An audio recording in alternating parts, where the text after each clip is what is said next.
Welcome to Disha's official YouTube channel. We bring to you the video series on India's independence movement. Bengal का विभाजन। बंगाल विभाजन के निर्णय की घोषणा 19 जुलाई 1905 को भारत के तत्कालीन वाइसरॉय कर्जन के द्वारा किया गया था। एक मुस्लिम बहुल प्रांत का सृजन करने के उद्देश्य से ही भारत के बंगाल के दो भागों में बांट दिए जाने का निर्णय लिया गया था। बंगाल विभाजन 16 अक्टूबर 1905 से प्रभावी हुआ। इतिहास में इसे बंग भंग के नाम से भी जाना जाता है। यह अंग्रेजों की फूट डालो शासन करो वाली नीति का भी एक अंग था। अतः इसके विरोध में 1908 में संपूर्ण देश में बंग भंग आंदोलन शुरू हो गया। इस विभाजन के कारण उत्पन्न उच्च स्तरीय राजनीतिक अशांति के कारण 1911 में दोनों तरफ की भारतीय जनता के दबाव की वजह से बंगाल के पूर्वी एवं पश्चिमी हिस्से पुनः एक हो गए। विषय में आगे बढ़ते हुए विभाजन संबंधी कारण, वास्तविकता और प्रभाव पर ध्यान देने की आवश्यकता है। सर्वप्रथम कारण। विभाजन को प्रशासकीय कार्यों के लिए प्रोत्साहित किया गया। बंगाल लगभग फ्रांस जितना बड़ा था, जबकि उसकी आबादी फ्रांस से कहीं अधिक थी। ऐसा सोचा गया कि पूर्वी क्षेत्र अपेक्षित और उचित रूप से शासित नहीं था। प्रांत के बंटवारे से पूर्वी क्षेत्र में बेहतर प्रशासन स्थापित किया जा सकेगा, जिससे अंततः वहां की जनता स्कूल और रोजगार के मौकों से लाभान्वित होगी। हालांकि विभाजन की योजना के पीछे अन्य उद्देश्य भी छिपे थे। बंगाली हिंदू शासन में अधिक से अधिक भागीदारी के लिए राजनीतिक आंदोलन में अग्रणी थे।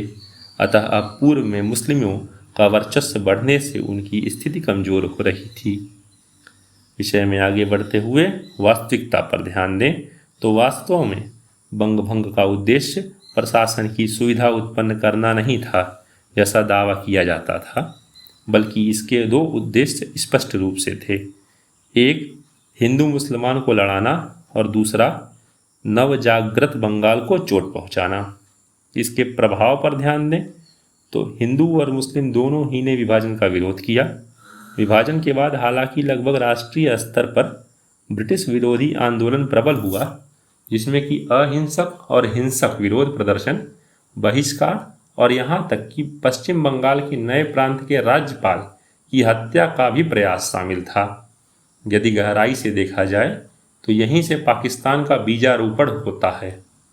मुस्लिम लीग के 1906 के अधिवेशन में जो प्रस्ताव पास हुआ, उसमें से एक यह भी था कि बंग भंग मुसलमानों के लिए अच्छा है और जो लोग इसके विरुद्ध आंदोलन करते हैं वे गलत काम करते हैं और वे मुसलमानों को नुकसान पहुंचाते हैं। बाद को चलकर लीग के 1908 के अधिवेशन में भी यह प्रस्ताव पारित हुआ कि कांग्रेस ने बंग भंग के विरोध का जो प्रस्ताव रखा है वह स्वीकृति के योग्य नहीं है। बंग भंग के विरुद्ध आंदोलन बंगाल के बाहर बहुत भारी होता दिखाई देता है। इस आंदोलन में देश के प्रसिद्ध कवियों और साहित्यकारों ने महत्वपूर्ण भूमिका निभाई। इस आंदोलन ने बंकिम चंद्र चट्टोपाध्याय के वंदे मातरम गीत को नई बुलंदियां प्रदान की। उस समय बंगाल को बांट देने का अंग्रेजी कुचक्र तो टूटा ही, सारे देश में और विदेशों में इसे असाधारण ख्याति मिली। जर्मन और कनाडा जैसे देशों भी इससे प्रभावित हुए। कामागाटामारू नामक जहाज के झंडे पर वंदे मातरम अंकित किया गया था। तब से सन 1930 के नमक सत्याग्रह और सन 1942 के भारत छोड़ो आंदोलन तक सभी संप्रदायों से उभरे युवा स्वतंत्रता संग्राम सैनिकों का सबसे प्रेरक और प्रिय नारा रहा वंदे मातरम। भारतवासियों की अंतर्भावना इसे नैतिक आधार पर भली प्रकार स्वीकार कर चुकी थी। बंग भंग की समाप्ति। सन 1911 के 12 दिसंबर को दिल्ली में एक दरबार हुआ, जिसमें सम्राट पंचम जॉर्ज, सम्राज्ञी मेरी तथा भारत सचिव लॉर्ड क्रू आए थे। इस दरबार के अवसर पर एक राजकीय घोषणा द्वारा पश्चिम और पूर्व बंग के बंगला भाषी इलाकों को एक प्रांत में लाने का आदेश किया गया। राजधानी कलकत्ता से दिल्ली हटा दी गई। मुस्लिम लीग का 1912 का राष्ट्रीय वार्षिक अधिवेशन नवाब सलीमुल्लाह खान के सभापतित्व में ढाके में हुआ। इसमें नवाब ने अपने अभिभाषण में हिंदुओं की शोरिशों को और बड़ा जोरदार चित्र खींचा और बंग भंग रद्द करने का विराट विरोध किया। जय हिंद।